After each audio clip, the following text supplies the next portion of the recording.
Hello, church family. We are on January 20th reading, and we are in our second day of the book of Job. Now, yesterday, Pastor Steve mentioned some of the unique things that we see in Job, that Job is dealing with life's difficult questions. Why do bad things happen to good people? Why do we suffer? And we will be looking at that question over the next several days. Well, scholars put Job in a certain type of literature within the Bible. They call that wisdom literature. And wisdom literature deals with how do you live a life that honors God practically, as well as in difficult times. Now, wisdom literature also includes the book of Proverbs. And if you look at the book of Proverbs, Proverbs is a cause and effect. If you do this, then you will be blessed. If you don't do this, then these bad things will happen to you. And if you read the book of Proverbs right before you read the book of Job's, you'll notice something. Job's friends are speaking to Job in a cause and effect relationship. They are saying, well, this is happening to you, so there must have been something that you did that caused this response from God. But they also give some really, really good advice, I think. In fact, Eliphaz here in day 20, he rightly describes character of God. He says, if I were you, I'd go to God, present my case. He does great things too marvelous to understand. He performs countless miracles. He gives rain to the earth and water for the fields. He gives prosperity to the poor and protects those who suffer. These are good and right things to say about God. And then he says something that is maybe not a good thing to say to Job at this time. He says, consider the joy of being corrected by God. Do not despise the discipline of the Almighty when you sin.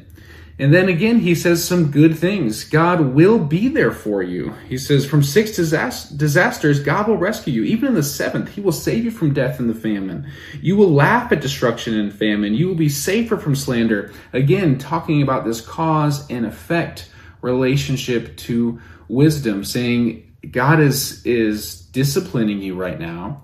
And if you were to respond to that discipline, Job, you know that God will save you from it. God's going to save you. He's a good God, Job, but obviously he's disciplining you. And then we see in the next page of our reading in Job 6, Job responds to Eliphaz and he says, what you're saying doesn't really apply to me. And he says, you should be kind to a fainting friend, but you accuse me without fear of the Almighty. You are like a unreliable brook that sometimes is there and sometimes is not, depending on the season. And right now you are being a dry brook that isn't giving me life, isn't giving me water to drink, to be sustained. And he says, look, if you have something to say to me that's going to be helpful, please share it with me. But what you're saying does not apply. You are disregarding my cry for desperation.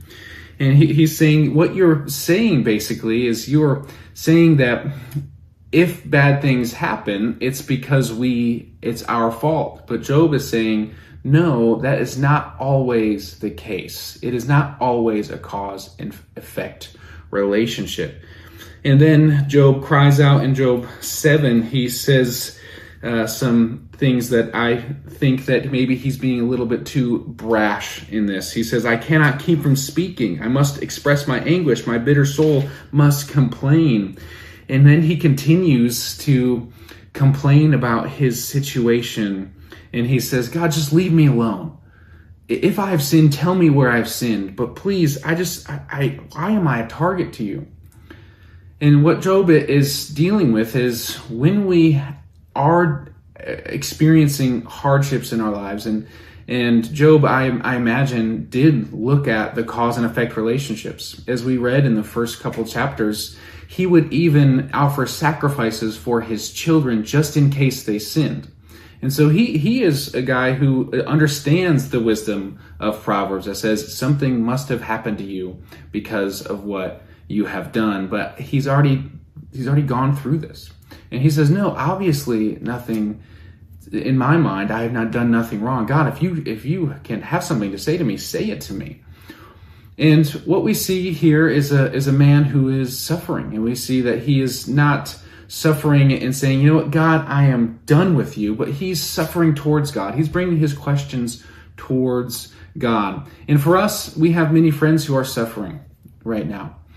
And you can give the best wisdom from Proverbs. You can give the best understanding. You could say, like Eliphaz said in yesterday's reading, he said, nobody is innocent before God. No mortal can claim innocence before God.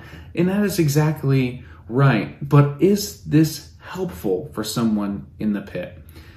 And Job lets us know that it's not helpful. And so when we are with people who are suffering, if you're suffering yourself, these proverbs aren't always helpful. But what is helpful is to know that God is there with you. We don't hear from God for another few days in our reading, but we will hear that God is there. God is with us, and He's with you, even when you're suffering. But if you suffer, and when we do suffer, we all will, let's suffer towards God and not away from Him. As Job said, shall we not accept both good and bad from God? God does test us. As Job said is in here, he says, our whole life is a test, every moment. But then he says, what are people that you should make so much of us? That's a hint for us. God does make so much of us. God does want us to become more like Him. And we have Jesus who suffered in our place. And we have the Spirit who can empower us through our suffering for a hope of future glory. God bless you.